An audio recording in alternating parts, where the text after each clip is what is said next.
और समझो, ध्यान दीजिए, class 12 maths chapter 10 vector algebra यानी सदिश बीजगणित है और एक्सरसाइज 10.3 का प्रश्न नंबर 1 आज शुरू कर रहे हैं। आज से हम 10.3 एक्सरसाइज वेक्टर अलजेब्रा की, यानी ये वेक्टर अलजेब्रा है चैप्टर 10 का, अध्याय 10। अब ये सॉल्यूशन, प्रश्न नंबर 1 का सॉल्यूशन है।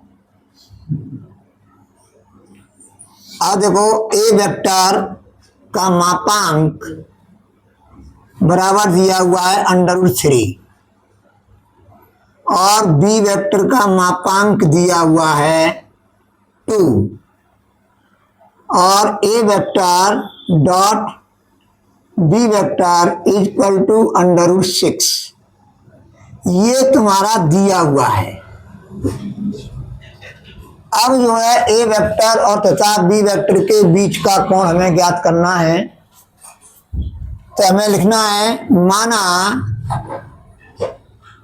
माना ए वेक्टर तथा बी वेक्टर के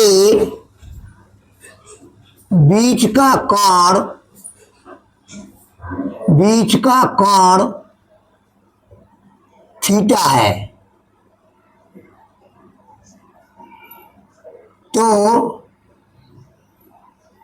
ए vector dot B vector equal to A vector का मापांक इंटू बी वेक्टर का मापांक cos थीटा, यानी इम्प्लाई दैट हमें क्या निकालना है, थीटा का मान निकालना है। तो हम इसको इस तरह से लिख लेंगे, cos थीटा बराबर A vector dot B vector upon A vector का मापांक इंटू बी वेक्टर का मापांक। ये तुम्हारा सूत्र बन गया। बीच का कोण अगर पूछे तो ये सूत्र लगेगा। और कहाँ से प्राप्त हुआ, ये यहाँ से प्राप्त हुआ। अब इसमें मान रख दो, ये imply that cos theta equal to A vector dot B vector क्या है, √6 यहाँ से गिवन से अपॉन ए वेक्टर का मापांक क्या है, √3 गिवन से, और बी वेक्टर का मापांक क्या है, 2 √2 नहीं 2 होगा, क्या होगा 2।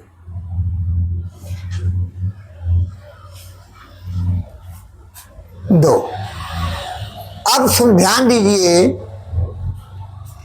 कि इसको जो है हम लिख सकते हैं cos थीटा बराबर √2 गुणा √3 √6 को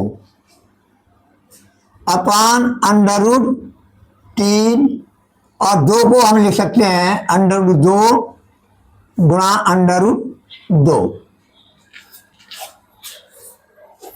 अब इन्हीं काटापीटी कर लो। √3 से √3 कैंसिल हो गया, √2 से √2 हो गया। तो ये हो गया cos थीटा इक्वल टू 1 अपान √2। अब cos में किस कोण का मान 1/√2 होता है। तो ये टेबल से, त्रिकोणमिति की टेबल से क्या होगा, इम्प्लाई दैट थीटा बराबर 45 डिग्री। रेडियन में लिखें तो रेडियन में होगा π/4। यही तुम्हारा आंसर है। अब ऐसे ही यहां पर पूछा है प्रश्न नंबर 2 में बीच का कोण। तो मैं मान लेता हूं, सॉल्यूशन लिखो, ए वेक्टर, माना ए वेक्टर बराबर I packet minus 2j packet plus 3k packet B vector बराबर 3i पे कैप माइनस 2j पे कैप प्लस k पे कैप। अब हमें ए वेक्टर के मापांक की जरूरत पड़ेगी, देखो, और बी वेक्टर के मापांक की जरूरत पड़ेगी, और A vector dot B vector की जरूरत पड़ेगी। तो पहले ही हम इसको निकाल लेंगे। तो देखो, पहले मैं निकाल लेता हूं ए वेक्टर का मापांक। ये हो जाएगा तुम्हारा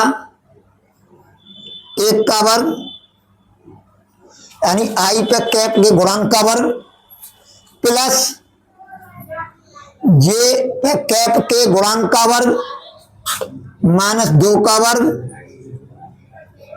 प्लस के पे कैप के गुणांक का वर्ग 3 का वर्ग बराबर अंडर रूट 1 प्लस 4 प्लस 9, 9 और 4 13 और 1 14, अंडर रूट 14, अंडर रूट 14 हो गया। अब बी वेक्टर, अब बी वेक्टर का मापांक होगा इसी तरह से 3 का वर्ग प्लस माइनस 2 का वर्ग प्लस 1 का वर्ग बराबर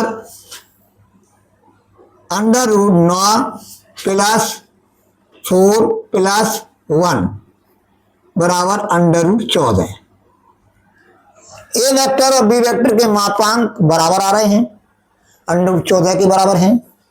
अब क्या करना है हमको, ए वेक्टर डॉट बी वेक्टर, ए वेक्टर का क्या है, आई पे कैप माइनस 2j पे कैप प्लस 3k पे कैप डॉट 3i पे कैप माइनस 2j पे कैप प्लस k पे कैप। अब डॉट प्रोडक्ट कैसे निकालते हैं, जब आई जे के पदों में सदिश दिए हुए हों तब। अब ध्यान से समझने की चीज है कि यहां पर देखो आई पे कैप का गुणांक कितना है 1, और यहां पे देखो आई पे कैप का गुणांक कितना है 3। तो 3 का गुणा 1 में करेंगे तो क्या होगा 3। ऐसे ही जे पे कैप का गुणांक कितना है ऋण 2, और यहां पर जे पे कैप का गुणांक कितना है ऋण 2। तो ऋण 2 गुणा ऋण 2 क्या हो जाएगा धन 4। अब है के पे कैप का गुणांक कितना है धन 3, और के पे कैप का गुणांक कितना है धन 1। तो धन 3 गुणा धन 1 बराबर धन कितना होगा 3। ये हो गया तुम्हारा 3 और 3 6 और 4 10। इस तरह से हमने डॉट प्रोडक्ट निकाल लिया। अब कॉस थीटा,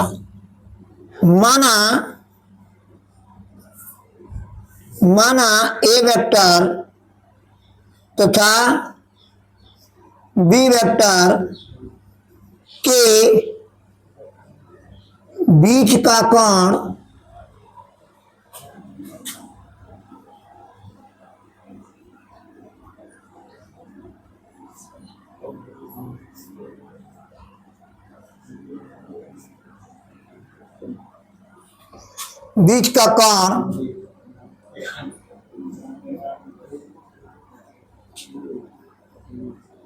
थीटा है। तो cos theta equal to A vector dot B vector upon A vector का मापांक इंटू बी वेक्टर का मापांक बराबर, चाहे ऐसा कर लो, imply that cos theta equal to, देखो A vector dot B vector 10 आ रहा है तो 10 लिख लेंगे बटे under root 14 into under root 14। तो ये हो जाएगा कॉस थीटा बराबर 10 बटे 14, 2 पंजे 10 और 2 सत्ते 14। इम्प्लाई दैट कॉस थीटा बराबर 5/7 इम्प्लाई दैट थीटा बराबर कॉस इनवर्स 5/7। इस तरह से ये बीच का कोण हमने दो सदस्यों के जो दिए हुए हैं उनके बीच का कोण हमने निकाल लिया, थीटा बराबर कॉस इनवर्स 5/7। अब देखो तब तक इसको उतार लो, नेक्स्ट सवाल अभी कराएंगे।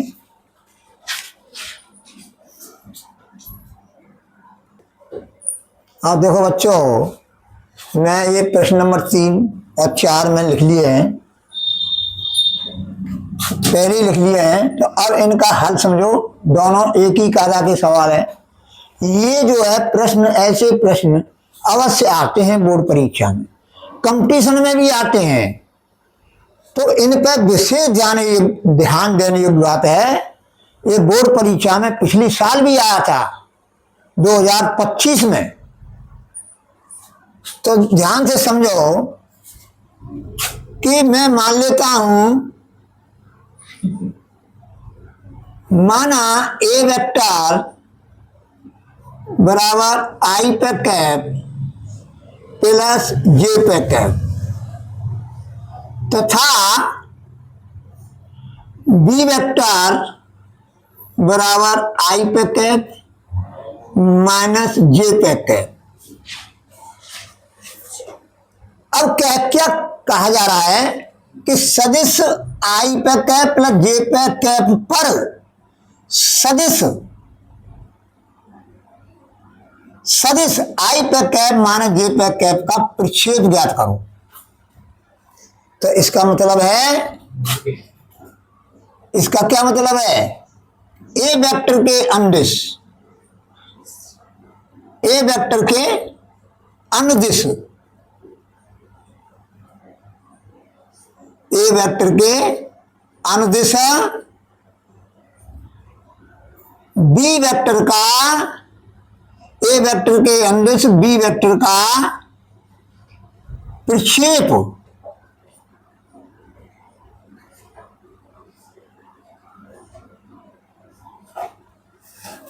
क्योंकि ये बी वेक्टर है, इसका प्रक्षेप निकालना है।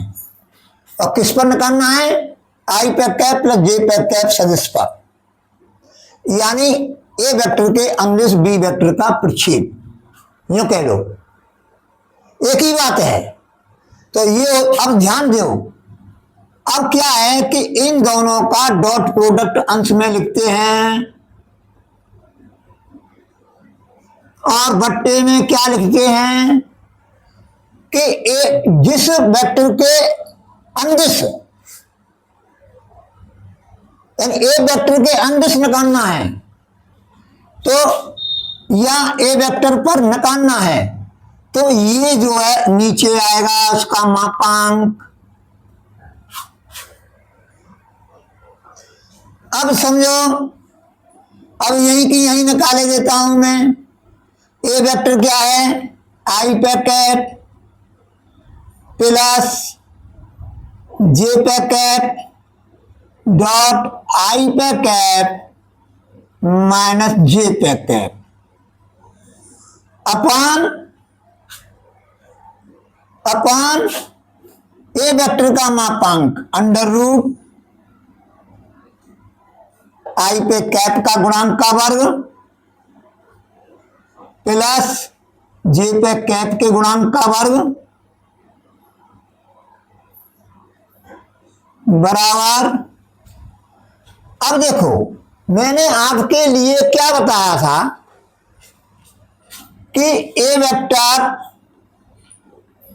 एक में हो ए वेक्टर प्लस बी वेक्टर और दूसरे में हो ए वेक्टर माइनस बी वेक्टर, तो ये होता है ए वेक्टर के मापांक का वर्ग माइनस बी वेक्टर के मापांक का वर्ग।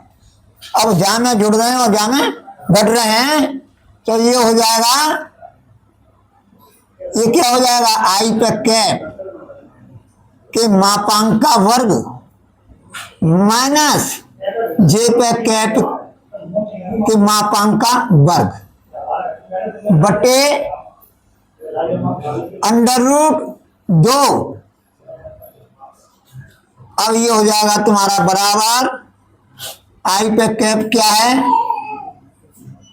आई पे कैप का मापांक क्या होगा, 1 होगा तो 1 का वर्ग, क्योंकि इकाई सदिश हैं, आई जे के क्या हैं, इकाई सदिश हैं, मात्रक सदिश हैं, माइनस 1 का वर्ग बटे √2 बराबर 1 - 1 अपॉन √2 बराबर 0 बटे √2 बराबर 0। तो ए वेक्टर के अनुदिश बी वेक्टर का प्रक्षेप होगा 0 होगा, क्या होगा, 0 होगा। और इस तरह सूत्र नहीं आ जाए तुमको तो आई पे कैप का गुणांक आई पे कैप का गुणांक का कर दो, 1 हो जाएगा। फिर क्या है, जे पे कैप का गुणांक यहाँ क्या है 1 और यहाँ पे क्या है ऋण 1, तो इनका गुणा कर दो, 1 गुणा ऋण 1 करेंगे तो ऋण 1, तो ऋण 1 आ जाएगा, जी आगे ऋण 1 यहाँ डायरेक्ट हो जाएगा सीधा, ये सूत्र लगाने की कोई जरूरत नहीं है। क्लियर? तो कहने का मतलब इसको हम हल करेंगे,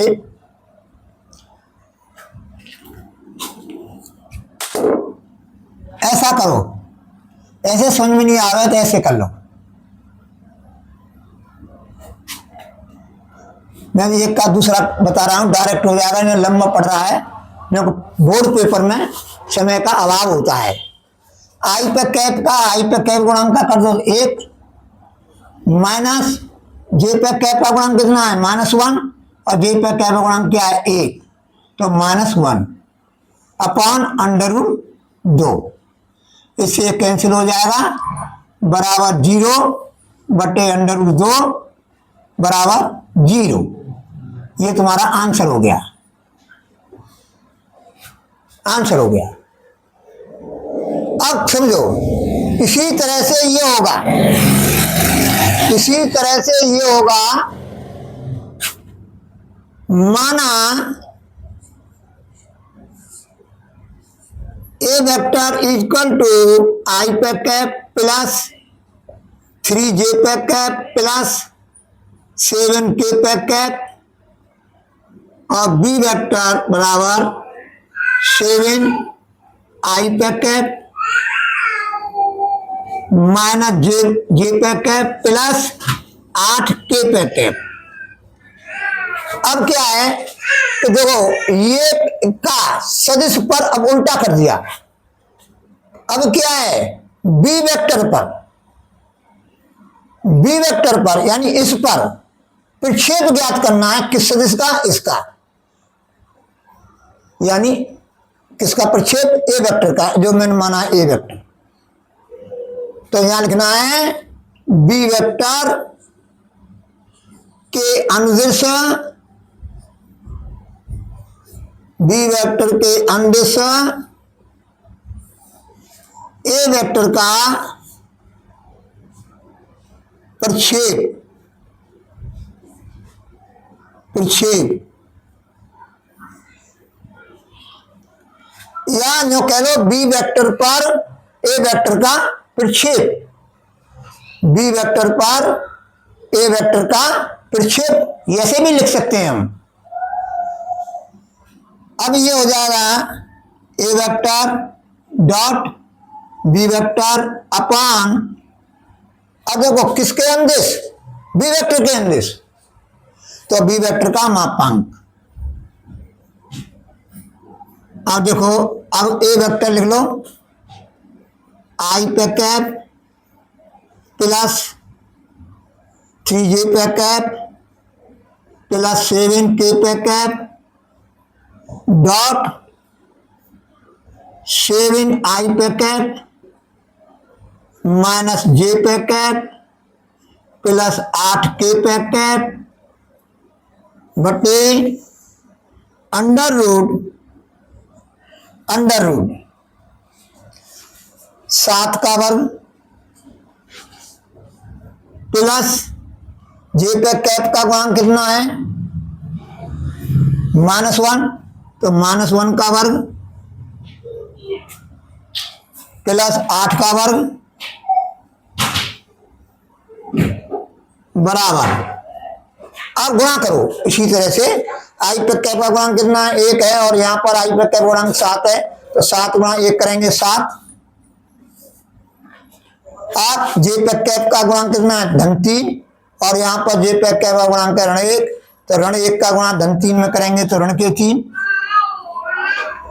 अब के प्रत्यय का गुणांक धन 7 है, और ये के प्रत्यय का गुणांक 8 है, तो धन 7 गुणा धन 8 करेंगे तो प्लस के 56 बटे 7 का वर्ग करेंगे अंडर रूट 7 का वर्ग 49 प्लस 1 प्लस 64 बराबर 7 में 3 के 4, और 4 और 56 में से फिर 56 और 4 कितने हो जाएंगे? 60, तो ये हो जाएगा तुम्हारा 60 बटे 49 और 1 50, और 50 और 64 50 और 64 1 से 14 अंडर रूट 1 से 14, तो ये तुम्हारा प्रक्षेप हो गया। अब बेटा इसको उतार लो, अब नेक्स्ट सवाल में अभी कराऊंगा।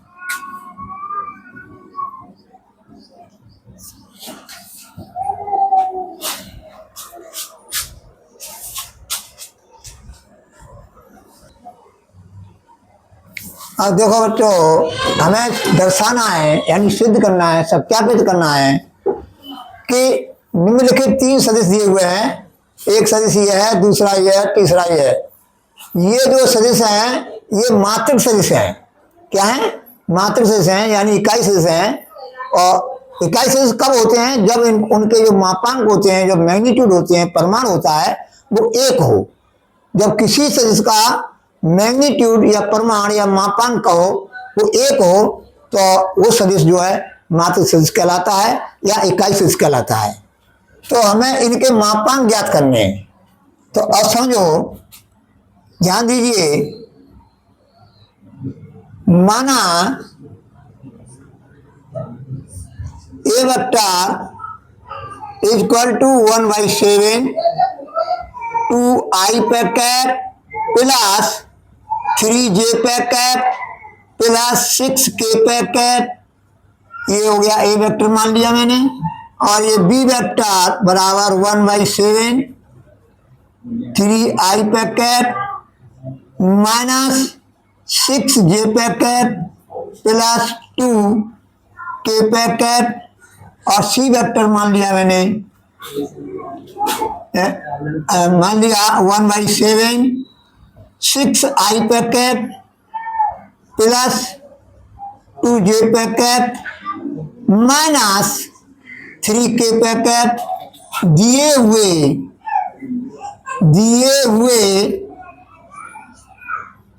3 सदिश हैं, 3 सदिश हैं।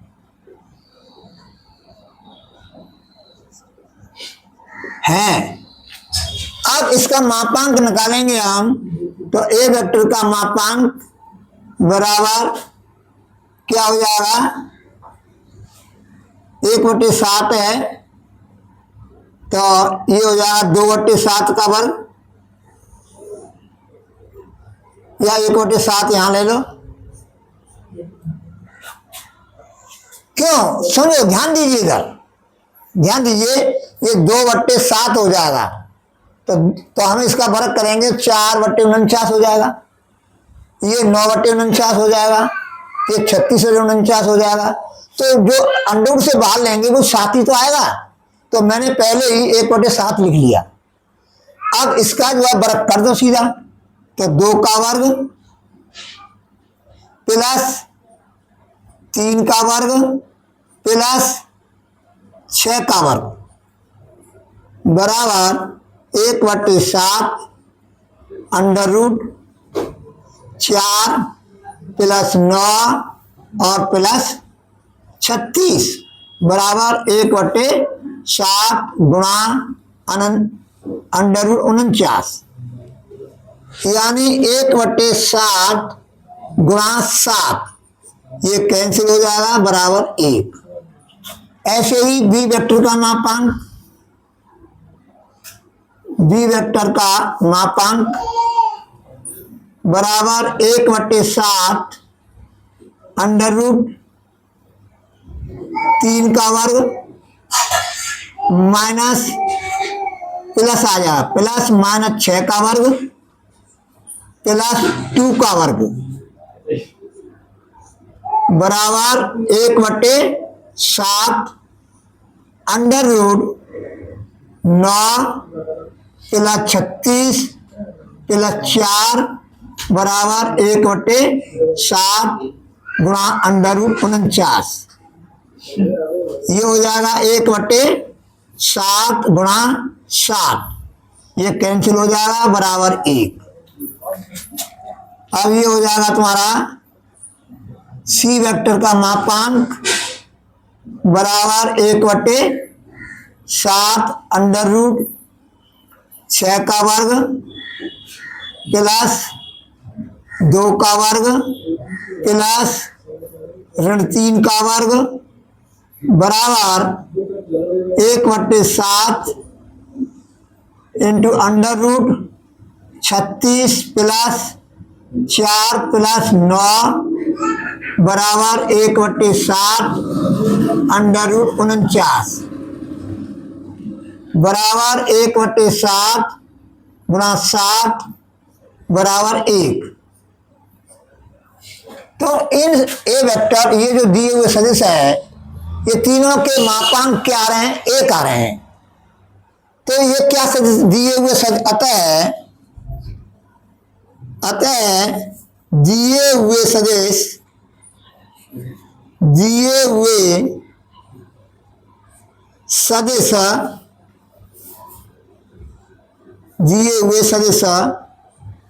ए वेक्टर, बी वेक्टर तथा सी वेक्टर मात्रक सदिश हैं, मात्रक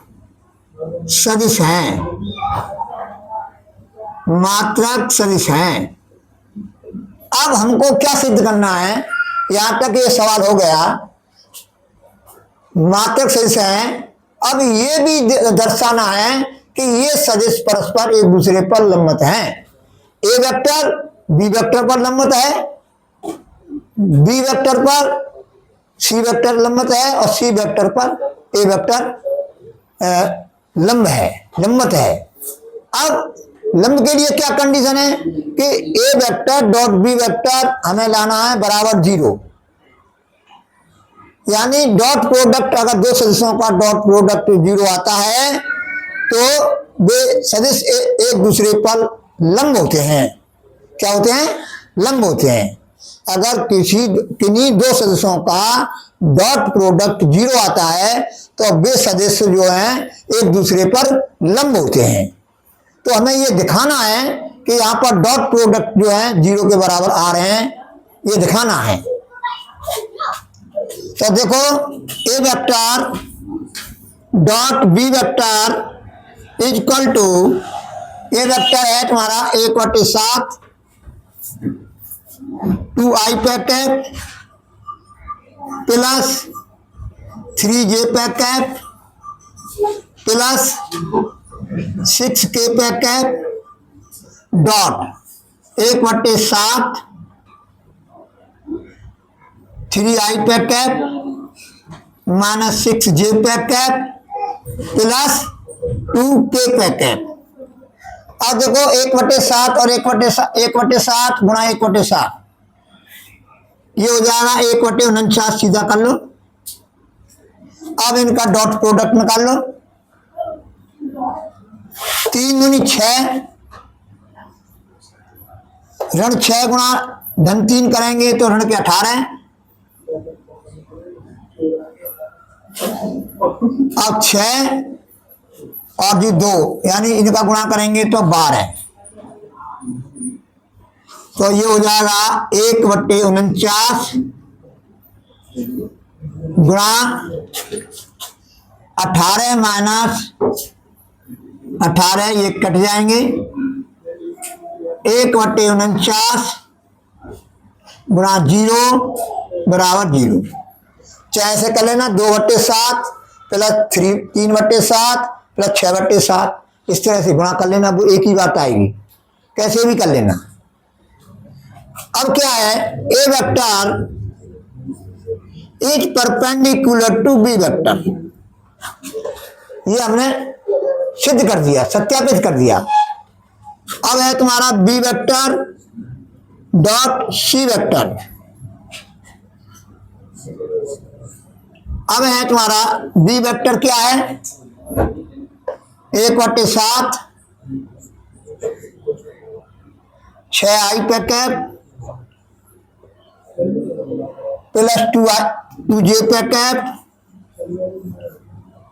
माइनस 3k पे कैप इंटू 1/7 डॉट प्रोडक्ट है, डॉट 1/7 6i पे कैप प्लस 2j पे कैप माइनस 3k पे कैप। ये इसको हल करेंगे तो 1/49।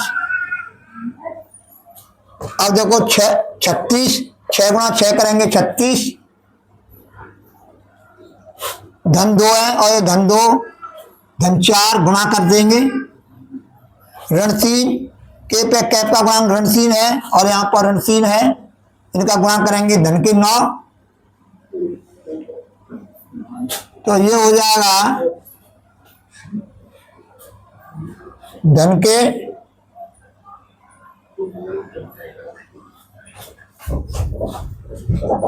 6 है। अब देखो बेटा, ए वेक्टर डॉट बी वेक्टर में समझा दिया है, ये 0 के बराबर होगा। सिमिलरली क्या होगा, imply that A is perpendicular, A vector is perpendicular to B vector. अब B vector dot C vector निकालेंगे इसी तरह से, तो हम क्या, ये भी 0 प्राप्त होगा, तो ये हो जाएगा imply that B vector is perpendicular to C vector. अब C vector dot A vector निकालेंगे तो देखो इसी तरह से याद करेंगे, ये भी 0 आएगा इसका डॉट प्रोडक्ट, तो इसका मतलब क्या है कि C vector is perpendicular to A vector. अतः A vector comma B vector तथा सी वेक्टर एक दूसरे पर लंब है, परस्पर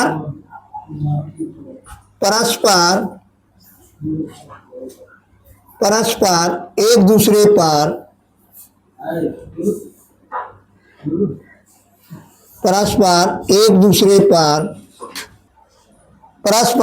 दूसरे पर लंब हैं।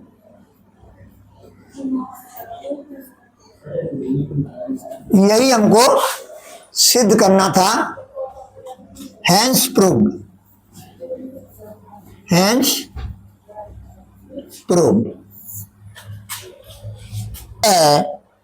ए वेक्टर कॉमा बी वेक्टर तथा सी वेक्टर परस्पर एक दूसरे पर लंब है, हैंस प्रूव्ड।